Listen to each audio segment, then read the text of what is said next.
Hello, చెప్పరా. Results వచ్చారా? ఇప్పుడే మెయిల్ చూసా. అవునా? ఏమైంది మరి నాది? నీ పేరు లిస్ట్లో లేదురా, కానీ ఫీల్ అవ్వకు, నెక్స్ట్ టైం పక్కా వచ్చింది. ఎందుకురా నాకే అన్నీ ఇలా అవుతాయి? దీనమ్మ జీవితం. నేను ఇంకెంత మాత్రం ట్రై చేయాలి? ఎంత ట్రై చేసినా ఏది అవ్వట్లేదు. ఇది కూడా పోయింది, మళ్ళీ ఇంకడేది చూసుకోవాలి. దీనమ్మ. ఎందుకులే మళ్ళీ 20,000 బొక్క. అందరూ చెప్తూ ఉంటారు జీవితం అంటే జాబ్ ఉండాలి, శాలరీ ఉండాలి, సక్సెస్ ఉండాలి అని. కానీ నా జీవితంలో ఒక పేజ్ మాత్రం ఉంది. దానిలో హైలైట్ ఏంటంటే ఇదే, ఈ బైక్. ఈ బైక్లో నా డ్రీమ్ కూడా ఉంది, నా పెయిన్ కూడా ఉంది. ఈ బైక్ కొన్నప్పుడు నేను చాలా ప్రౌడ్గా ఫీల్ అయ్యా. ఓకే, ఇప్పుడు నాకు జాబ్ లేకపోవచ్చు, కానీ దీని మీద ట్రై చేసిన ప్రతిసారి ఇది ఒక సెల్ఫ్ కాన్ఫిడెన్స్ ఇచ్చేది. నా పెయిన్, నా సైలెన్స్, నా హోప్స్ అన్నీ దీనితోనే షేర్ చేసుకునేవాడిని.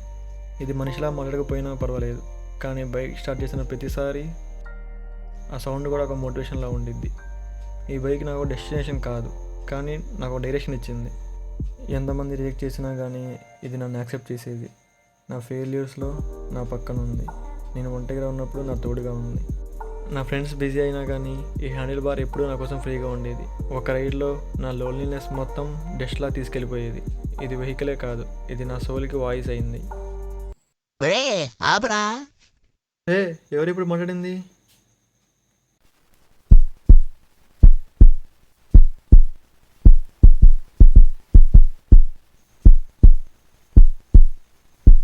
నువ్వేనా మాట్లాడింది? అవునరా, నేనే. ఏంటి, నువ్వు మాట్లాడగలవా? అసలు బైక్ మాట్లాడడం ఏంటి? నీకు లాజిక్ కావాలా, మ్యాజిక్ కావాలా? ఏదో ఒకట్లే, నువ్వేనా మాట్లాడుతున్నావు. ఎప్పుడు చూసినా ఎడపోకవేంట, కొంచెం నవ్వొచ్చుగా. నవ్వా? ఇప్పుడు అదొకటే తక్కువలే. అయినా నీకు నా గురించి ఏం తెలుసని? నాకేం తెలుసా? ఫస్ట్ సెమిస్టర్లో నేను అభ్యసి పోయే, నీకు గుర్తుందా? వచ్చి ఏడుచుకుంటూ బండి ఎక్కావు, అలా లాంగ్ డ్రైవ్కి తీసుకెళ్ళావు. ఆ తర్వాత వరుసగా 3 months వరకు షేర్స్ అమ్ముతూ నా చెవులు పగలు కొట్టేశావు. ఇంకా ఫ్యామిలీ ప్రెజర్, పక్కింటోడిది జాబ్ వచ్చింది, నీకు రాలా, వాడేదో చేశాడు, నువ్వేం చేయను, ఇంకా నువ్వు ఖాళీగానే ఉన్నావని.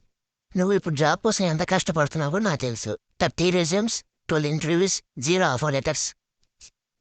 నీ సిచ్యువేషన్ నువ్వు దారుణంగా ఉన్నా కానీ నన్ను మాత్రం బాగా చూసుకున్నావు. టైంకి పెట్రోల్, టైంకి సర్వీసింగ్, టైంకి వాషింగ్. రైన్లో, పెయిన్లో, హార్ట్ బ్రేక్లో నేను నీతో ఉన్నా. నా ఆర్పిఎంని నువ్వు నా హార్ట్ బీట్లా ట్రీట్ చేసేవాడివి. ఈ 3 yearsలో నేను జాబ్ లేకపోయినా, శాలరీ లేకపోయినా నన్ను మాత్రం బాగా చూసుకున్నావు. నా స్పీడ్ కూడా తగ్గించేశాను. నేను పల్సర్ బైక్ నన్ను కూడా మర్చిపోయావు. పబ్లిక్ బస్సులో వాడుకుందాం. చాలురా, ఇంత చాలు. ఎప్పటి వరకు సాడ్ ట్రాక్ ఫెయిలం అయిపోయింది. Let's change the play list. Life అంటే సక్సెస్ కాదు, ఎక్స్పీరియన్స్. స్మైల్తో రైడ్ చేస్తే అదే లైఫ్. ఫెయిల్యూర్స్ని ఫ్యూయల్ లాగా చూస్తే థ్రౌటిల్ కొట్టు, లెట్స్ గో ఫుల్ స్పీడ్. మన ఇద్దరం కలిసి ఇంకా ఒక కొత్త లైఫ్ స్టార్ట్ చేద్దాం. No drama, just rides and dreams.